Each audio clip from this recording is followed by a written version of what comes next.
Beyond the wall, there's a sea. On the other side of the sea is freedom. That's what I always believed, but I was wrong. On the other side of the sea are enemies. Hey, if we kill all our enemies over there, will we finally be free? Spoiler alert for Attack on Titan. Hajime Isayama's Attack on Titan, a cult classic, depicts the ambitious journey of the citizens of Paradis in eliminating all the titans that lie beyond these suffocating walls. One individual in particular was obsessed with this idea, Eren Yeager. The man's ambitions in breaking out of the chains that kept him from achieving freedom was the very reason he remained a Vogel in Carthage till the end. Observation. The echo of people's laughter pervaded the town. The trees danced to the whistling of the spring breeze, and the flowers greeted the sun with jubilation. The walls served as the guarding gates from the savage titans, towering overhead as far as the eye could see, having kept the peace of Paradis for over 100 years. Desire. A flock of birds soared through the skies, flapping away through everything. Nothing restricted its path, not even the walls. Upon witnessing such a sight, a desire was planted in Eren's mind: to be free. He wanted to witness everything Armin told him about that laid beyond the walls: burning water, land made of ice, snowy plains of sand, and much more left to be discovered. But there was a problem, a difference between their visions. Armin Arlet, one who is fueled by curiosity, was invigorated with the very idea of exploring the unknown elements of the world. Eren, on the other hand, was sickened by those who stripped away his ability to explore and do as he pleases, which were the Titans. He wanted to achieve what he felt was freedom. This can be conceptualized on the basis of negative and positive freedom. Negative freedom allows one to be free from external authority, whilst positive freedom refers to acting as one pleases, whilst acknowledging that there will always be certain restraints, but still being willing to overcome them. On the same note, Armin is much more focused on wanting to go to places and experience things he wishes to. In contrast, Eren's idea of freedom lies in eliminating those inhibiting his ability to do such things. Goals. The indignity of being trapped within the walls revolted Eren, his mother's death fueling this feeling. To break free from this state of humiliation and hopelessness, he channeled his anger into an objective, a goal: to eradicate all the titans beyond the walls, for his mother's sake, his friends' sake, above all, to quench his thirst for freedom. Following this simplification of his objective, he falls into this delusion that everything will be fixed upon reaching his goal. This creates this atmosphere wherein the entire process leading up to a singular target is only given worth depending on whether it has been reached, meaning most of the time spent on this objective was with the desire to satisfy his unsatisfied mind, only to feel triumphant temporarily when achieving the goal. This now leads to the next step in the process: disappointment. Casting back to the opening quote featured in the video, Eren was left disappointed. He, who thought on the other side of the sea lied freedom, was disappointed when he found out there were still enemies even beyond the sea. In that moment, everything he had worked up to meant nothing to him. His initial belief of being free upon the eradication of the titans beyond the walls crumbled after finding out that wasn't the case. To extinguish the dissatisfaction that smoldered within him, he latched onto another goal: to kill all the enemies that lie beyond the sea. And here, the cycle of working to satisfy an unsatisfied desire continues. He again descends into a state of rigidity, unprepared for the blunt reality that awaits him upon achieving this objective. Eren's case over here is especially unique as he already has seen the future and acknowledges the futility of his actions.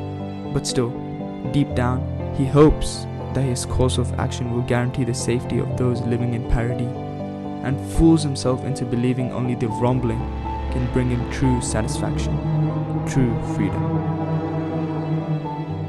reigning above the deceitful clouds that served as a veil over the misery taking place underneath, Eren is shown rejoicing for the freedom he has achieved. During the scene, he's shown to have been closing his eyes all along, symbolic of how he has been trying to turn a blind eye to the misery he had to cause to obtain this negative freedom of his. But then, shortly after, he's shown opening his eyes and gasping for air to utter, "This is freedom." With Eren's happiness quickly fading away, it's clear he was desperately trying to enjoy the result he had brought at the cost of so many lives. But the only feelings he was truly filled with were those of guilt and disappointment. And beyond the hell, he sees another hell. Now, this is where it gets philosophical. The paradox of goals. Our observation leads to an unsatisfied desire. We work to satisfy it in the form of goals. And once we do, we experience gratifying feelings, but only for a limited period of time. This cycle of dissatisfaction will continue to happen as long as we continue to be enslaved by goals. And this is the inner paradox of goals. They are valuable when we try to accomplish them, but someday they will disappear. Now this begs the question, is goal setting inherently bad? Well, the answer would be no. Goal setting can absolutely be healthy, with its main benefit being enabling direction and focus. But when we descend into this cycle of goal setting, wherein our life is solely guided by the goals we set for ourselves, we start to build this unhealthy attachment to the idea. It almost becomes a source of comfort for us, leaving us with a feeling of emptiness every time we do fulfill them, sowing more desires within us, telling us that there's still more left for us to achieve, leading us into a strong feeling of disillusionment. Such feelings are caused by the benchmarks we set for ourselves, labels we create within our minds. Vogel im Kafish, bird in the cage. Eren spent his entire life trying to be completely free, trying to break out of the shackles by which the authoritative and villainous forces bound him. But he failed to realize that this grand goal itself was what confined him all along. When one bounds their life to a goal, they lose sight of the current joyous experiences offered, and even fail to see the current tasks at hand, almost living just a half-life, with the other half being occupied by the desire to achieve the goal. And this is where the importance of enjoying the process is really vital. In the pursuit of a goal, most of the time is occupied by the process itself. To live in a state of satisfaction, we must learn to enjoy every moment of our being. There's no sense in striding towards something wherein the process itself is painful to endure. Would you really live most of your life suffering just to enjoy the short bursts of happiness and pleasure you feel when achieving certain objectives, knowing all well that the desire to want more will never cease if you continue that way? Now, don't mistake me here. I'm not saying people should simply quit the things they despise just because they experience feelings of suffering.